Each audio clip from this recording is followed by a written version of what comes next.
This is A Best Practices, a 12-part series where I break down the 12 fundamental elements needed to become a top AE. This is part 10, using MEDDPICC as a map. MEDDPICC is a really important framework in sales. It's tried, it's tested, and all the best sales-led organizations in B2B tech use MEDDPICC. So I find it's really important to believe in it. The two key ways that I find MEDDPICC helps me is, first of all, to be strategic in my deal, identify gaps in my understanding of the process and use it as a way to drive deals and cover really important areas in upcoming calls. But secondly, it really helps with my sales admin. I'm able to quickly and easily use MEDDPICC as a framework to send my follow-up emails and then quickly and easily get those notes into the CRM.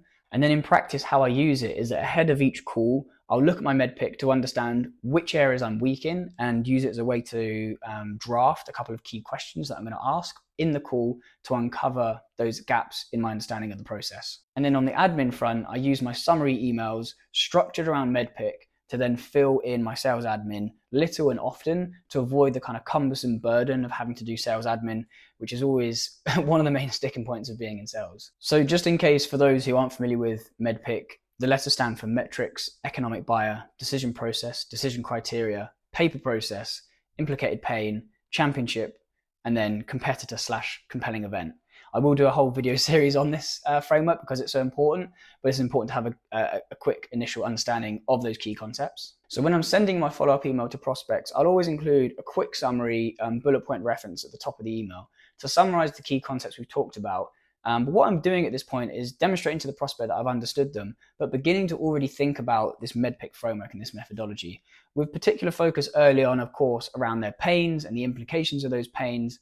Other parts of MEDDPICC, like paper process, maybe decision process, might come a little bit later. But at each stage of the deal, my follow-up emails will kind of have MEDDPICC in mind and almost mirror and reflect the framework in the way that they're structured. So I'm going to have to send this follow-up email anyway, so I might as well make it really comprehensive and thorough and easy for the prospects to digest. But then I'm simply going to copy those bullet points and take them to my CRM and paste them into the deal. Now, depending on how your CRM's set up, maybe it's split out into MEDDPICC, or maybe it's just split into pains and impacts or whatever. In any case, just putting the relevant bullet points into the relevant sections of the system.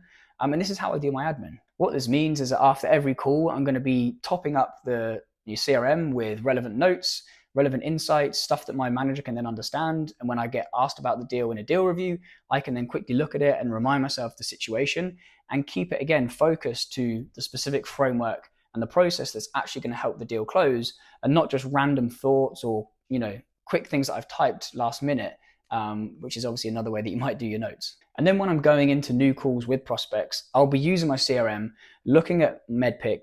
I'll have a score against each of those key criteria, and I'll think, where am I weak? What stage am I in the deal? What do I need to have a better understanding of? Do I need to go deeper with this one to get a better score? Do I need to completely start from scratch with this other section that I know nothing about? And then what I'll do is I'll write specific questions that I'm going to ask on the call that will enable me to uncover those areas. So I'll have the questions there in my notes. I'll obviously have thought strategically about the smartest ways that I can ask the questions that are going to uncover what I need. And then in the calls with my prospects, I'll make sure that as part of the agenda, I've said, hey, there's a few things I need to kind of cover from more of a bit of a process perspective. So if we can allow 5 to 10 minutes just to cover a few bits, that would be great for me. So that gives the prospect a bit of a heads up that I'm going to be asking a few of these questions and kind of prepares them for that. And then means that you can spend however long it is, 5, 10, 15 minutes, asking those key questions to making sure that you're solidifying your understanding. And obviously, again, the aim is that you're working with a champion here, and they're going to be someone who's going to want to give you this information and be quite collaborative in helping you understand the landscape, because all of it is in line with hopefully both of your ideas of bringing in a solution and solving their pains and challenges. So in summary, MEDDPICC is probably the most tried and tested sales framework, especially at the moment in B2B tech. And so I find really important to try and trust in it and use it as proactively as possible. You can use MEDDPICC as a map to guide you through your deal, to identify areas that you're weak, and use it as a way to be strategic in every call and ask specific questions that are going to uncover the most important information. And it helps overcome one of the biggest challenges of being in sales, which is sales admin. It's tedious, it's time consuming.